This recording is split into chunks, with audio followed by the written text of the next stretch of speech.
Okay, so today we're going to do a deep dive into this story that just keeps developing out of Turkey. Yeah. It's about the arrest and the release of the Istanbul Mayor Ekrem İmamoğlu. Right. So we've got a bunch of news reports, and we want to kind of see, like, what was behind this? Like, Yeah. what does it all mean? And, like, what might happen next? Exactly. I think the goal for us today should be to, like, give everybody a good overview of, like, all the events, all the charges against İmamoğlu, and, like, just the wider context this is all happening in, Right, the broader political scene. Right. Yeah, so this case with Mayor İmamoğlu is really interesting because it brings up some really important points about, political life and freedom of speech and stuff. Absolutely. So let's dive in. Yeah, so let's start with, like, the whole reason for the arrest. Okay. It goes back to this speech that İmamoğlu gave, like, way back in 2018. Mm-hmm. And, like, this was after the first Istanbul mayoral election was annulled. Right. And then he won the rerun by, like, a lot. Big mark. Yeah, what was it that he actually said that led to these charges of insulting public officials? Right. So from what we've gathered, it seems like his comments were aimed at the Supreme Election Council. Okay. Which, by the way, is like the top authority for overseeing elections in Turkey. Right.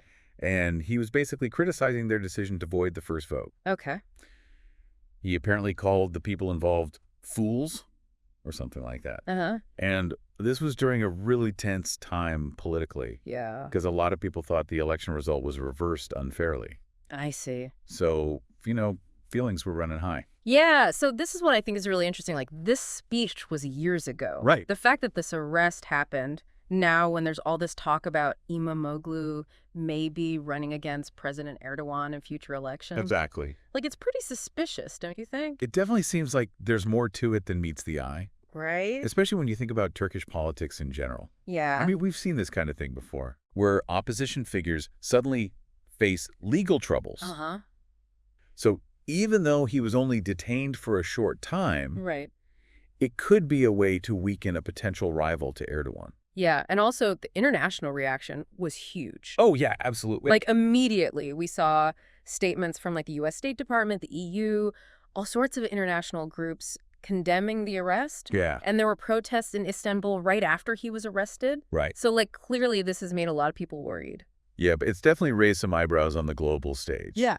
And I think what's particularly interesting about the international response is that everyone's focusing on democratic norms.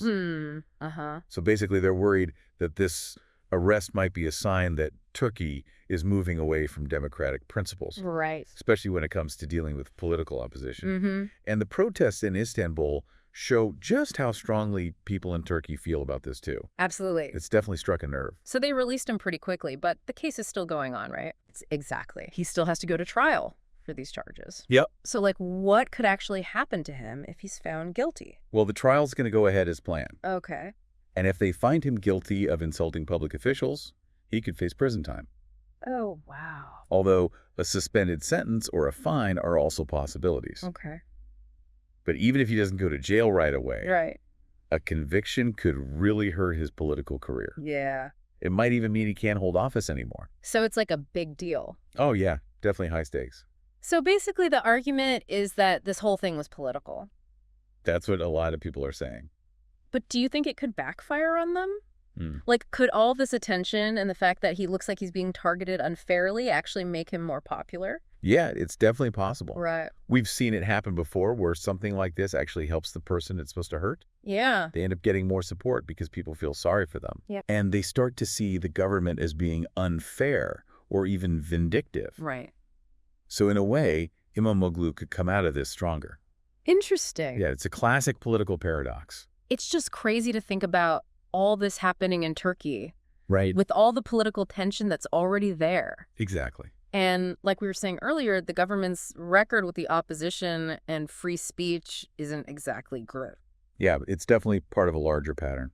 So this feels like just another chapter in that story. Absolutely. This isn't an isolated incident. Right. It's part of this ongoing debate in Turkey about where the limits of political speech should be and how opposition voices should be treated. Right. So if you really want to understand what's going on with Mayor İmamoğlu, you have to look at the bigger picture. Yeah, for sure. It's all connected. Okay, so to recap, we're talking about the arrest and release of Mayor İmamoğlu for a speech he gave back in 2019. Yeah.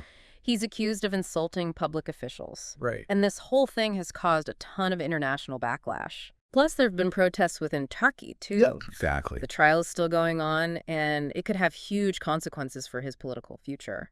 Yeah, and the timing of it all is just really suspicious. Absolutely. With İmamoğlu being seen as a potential challenger to Erdogan, Right. it makes you wonder what the real motivation behind this whole thing is. Yeah, so the question I want to leave you with is this. Okay. Like, think about what this means for democracy. Mm-hmm. When a powerful figure gets arrested years after they said something that was maybe controversial, Right.